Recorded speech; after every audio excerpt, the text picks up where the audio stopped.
Fala investidores, no vídeo de hoje vamos falar sobre o GGRC11. Eu vou fazer uma análise completa do fundo destacando os principais fatos relevantes que me levam a acreditar que esse fundo tem um futuro bastante promissor. Ficaram curiosos? Então sem mais enrolação, bora pro vídeo e solta a vinheta! No último relatório gerencial divulgado pela gestora de março de 2025, aqui as principais informações que eu destaquei foram uma carteira com 29 ativos imobiliários e uma área bruta alocável de 580 mil metros quadrados. É um fundo com uma ótima diversificação, uma quantidade muito boa de ativos, não só diversificados em inquilinos, mas também em setores da indústria e do comércio. Um patrimônio líquido de 1,3 bilhão e uma taxa de administração de 1,10% ao ano, que ele dá uma seção de fatos relevantes e eventos que ocorreram no fundo, tá? Mas os principais que eu destaquei aqui foram os seguintes. Então, o fundo ele distribuiu 10 centavos por cota no último mês, tá? Representando um yield mensal de 1,01%, ou seja, o número mágico de 1% ao mês para fundos imobiliários está sendo alcançado nesse fundo, né, com um yield anualizado de 12,17%. Ele chegou a atingir 156 mil cotistas no último mês. Ele noticiou 4 fatos relevantes, né? Primeiro deles ser a carta de intenções para alienação, ou seja, a venda do ativo CD Pirituba. O segundo seria uma carta de intenções também para aquisição da totalidade dos ativos do portfólio do Helg 11, da REC. O terceiro seria a renovação do contrato de locação com a Magna e o quarto, a renovação de contrato de locação com a Ambev. Então ele fala aqui dizendo que a venda do CD Pirituba está para ser finalizada, a expectativa entre maio e abril, né? E apresentará um lucro extraordinário de aproximadamente 4 centavos por cota. Isso é bem interessante, já que poderia dar um incremento, um aumento dos dividendos do fundo nos próximos meses. A carta de intenções, que foi o segundo fato relevante, firmada com o Helg 11, né?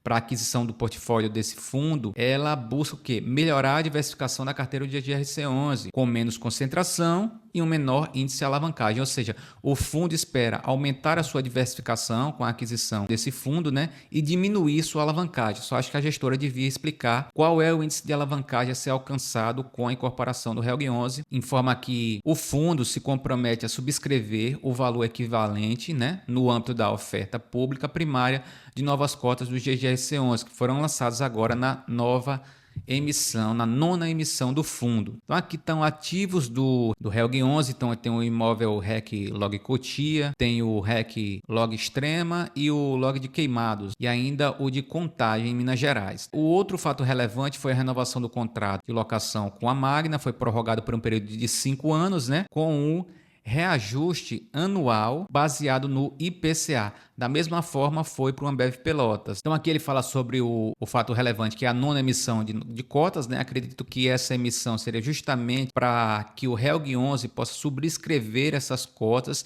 e aí sim o GGRC11 possa incorporar esse portfólio, né, do Helg 11. Só um detalhe, o dividendo pago pelo Helg 11 hoje está em linha com o do GGRC11. Então ele apresenta um dividendo que beira 1% ao mês, né? Então acredito que com essa incorporação não vai haver uma queda de dividendos pagos pelo GGRC11. Aqui ele fala um pouquinho sobre as obras que estão em andamento, né? O centro de distribuição de Todimo, né? Ele detalha o percentual de andamento da obra. Tem também outra de Santa Cruz na fase 2 já, né? A expansão do centro de distribuição lá em Anápolis. E mais para frente tem algumas perguntas e respostas. Eu destaquei aqui a primeira. Com a aquisição dos ativos do Helg, a nova emissão de cotas e os compromissos financeiros do fundo, a distribuição de dividendos será impactada. Então ele diz aqui que a gestão realizou um estudo e tal, e considerando o cenário de aquisição do portfólio do Helg 11 e mais 2 ativos, e aproximadamente 200 milhões é o total, né? E um outro cenário considerando o Helg 11 mais 4 ativos, um cenário de aproximadamente 300 milhões, conseguimos manter o nosso rendimento recorrente em 0,095 centavos por cota, diminuindo-se o índice de alavancagem e melhorando a diversificação do fundo. Então, seguindo aqui, a gente vê na DRE do fundo, temos um resultado aqui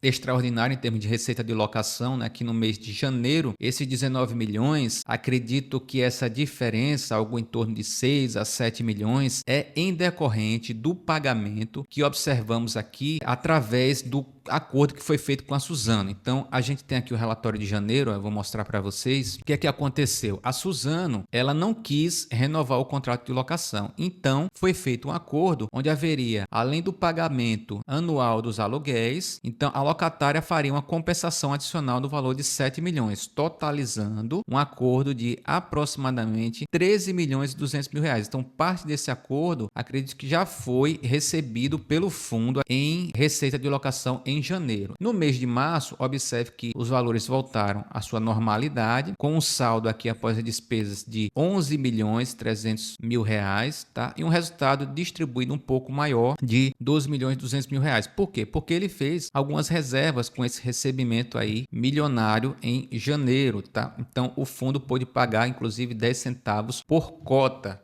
no último mês, tá certo? Então, seguindo aqui, a gente vê a distribuição dos resultados e o dividend yield mês a mês. Observe que o fundo vem pagando em média 1% ao mês, e o comparativo de rentabilidades, a gente vê que o GGRC11 ele tem uma rentabilidade superior ao dividend yield médio dos fundos pares, né? Dos fundos de logística. Então, enquanto ele está com 12,2%, seus fundos pares estão com a média de 10% de yield. É um fundo de destaque. Seguindo aqui, a gente vê a performance do fundo. Repare que no longo prazo, o fundo, que é essa setinha aqui em verde, o GGRC bateu alguns índices como o IFIX e o IPCA. O CDI, nesse momento aqui agora, né, no finzinho de 2024, repare que o CDI ultrapassou o GGRC, mas lembre-se que a gente está num momento de alta do CDI. Estamos chegando às taxas máximas do CDI nos últimos tempos, e isso impacta diretamente os fundos imobiliários. Não, nesse caso, houve uma pequena perda aqui do GGRC momentânea, né, que acredito que será recuperada com o passar do tempo e a queda da Selic. Seguindo aqui, a gente vê o volume mensal. Nesse ano, houve um crescimento do volume mensal negociado e uma recuperação da cota, que avançou de 9,35 para R$ 9,86 ao final de março de 2025. O mercado deu uma recuperada nas cotas, não só do GGRC, mas de outros fundos imobiliários nesses últimos 2 meses. Aqui a gente vê a distribuição da receita por ativo. Repare uma grande diversificação o GGRC11 apresenta, tá? Com seu principal parceiro aqui sendo a Ambev, em seguida as Americanas. Ele espera reduzir, né, essa concentração com a projeção de, no final do ano, termos 13,97% na Ambev e um valor aproximado também nas Americanas, diminuindo assim a concentração em inquilinos, tá? Aumentando a sua diversificação, com também a aquisição de novos ativos e a incorporação do Helg 11. Seguindo aqui, em relação ao balanço do fundo, a gente vê que ele tem um patrimônio, né, em imóveis de 1,6 bilhão de reais, e os passivos são de 231 milhões em CRI e outras obrigações diretas através de compras, né, que ele fez de outros fundos. Ele tem 55 milhões em obrigações. Então, o que acontece? O índice de alavancagem que eu calculei aqui é de aproximadamente 17,7%. Uma alavancagem que não é alta para um fundo desse tamanho. Inclusive, espera-se que ela seja reduzida com a incorporação do Helg 11, como foi comentado. Seguindo aqui, a gente vê que os CRIs que ele tem em sua carteira, aqui ele mostra uma projeção de amortização, né? Esperando terminar 2025 com 231 milhões. Vamos voltar aqui para a gente ver. Repare que só de CRI ele tem 231 milhões, né? Então, esse é o passivo dele. Então, em termos de amortização, você vai ver aqui, ó, que ele vai reduzindo até alcançar 1.820.000 em 2037, daqui a aproximadamente 12 anos. Então, a dívida vai reduzir significativamente para 43 milhões em 2031. Então, em termos de cotista, a gente vê que a maior concentração de cotistas está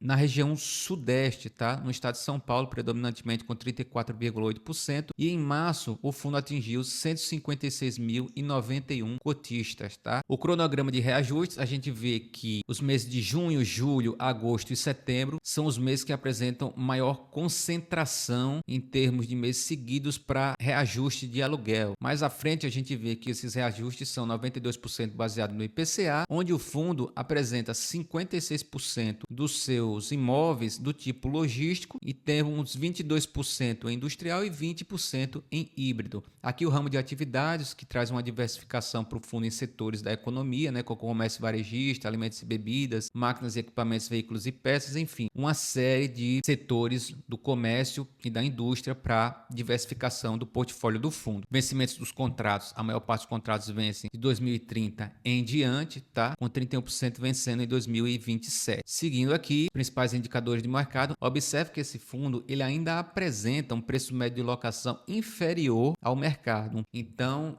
o fundo tem que buscar estratégias para poder melhorar esse preço médio de locação, né? E assim conseguir rentabilizar melhor o fundo e, consequentemente, os seus cotistas, tá certo? Então, seguindo aqui, a gente vê os ativos imobiliários que o fundo possui, né? Então, tem vários galpões logísticos da Ambev, das Americanas também, em Uberlândia. Aqui o da Suzano, né? Onde não houve acordo para renovação. Eu calculei aqui que isso representa aproximadamente meio centavo por cota. Então, se não acordo, né, para renovação do contrato, o fundo pode relocar esse imóvel e não vai sofrer um impacto enquanto esse imóvel não estiver alugado, mesmo porque houve um acordo para uma compensação financeira, né, em torno de 13 milhões para o fundo. Então, acredito que foi bastante vantajoso para o fundo, o que dá tempo para o fundo tranquilamente poder realocar esse ativo no mercado. Então, seguindo aqui, a gente vê o CD Pirituba, né, aquele que está em processo de venda, né, como eu comentei lá no Fato Relevante, logo no início do vídeo. Então, aqui a gente vê mais uns ativos que tem industriais também, locados para Camargo, para Copobras, Covolan, Benteler. E seguindo, a gente também vê outros aqui, Rizobacter, passou por uma reforma recente, né? Observe que esses fundos híbridos aqui, que são, ou seja, tanto de logística quanto industrial, eles apresentam um aluguel por metro quadrado relevante, né? Observe que R$ 99,00 é o da Air Liquid, enquanto os outros beiram 43, 32. Então, esses aqui, tem outros híbridos aqui, ó, da Magna, da Rizobacter, 42, tá vendo? Então, esses imóveis, eles ajudam o fundo a levantar o preço médio de locação por metro quadrado, né? Então, são ativos bem interessantes, por isso que eu gosto muito da tese desse fundo, né? Investir não só em galpões logísticos, como galpões industriais também. Então, seguindo aqui para a localização dos imóveis, a gente vê que há uma maior concentração realmente no Sudeste, né? Uma série de inquilinos a gente tem lá, inquilinos de alta qualidade, né? Como a Ambev, a Cerati, a Air Liquid, né? A Magna, a Americanas, que é uma grande varejista. A gente vê também alguns imóveis no Sul, no Centro-Oeste e no Nordeste. A única região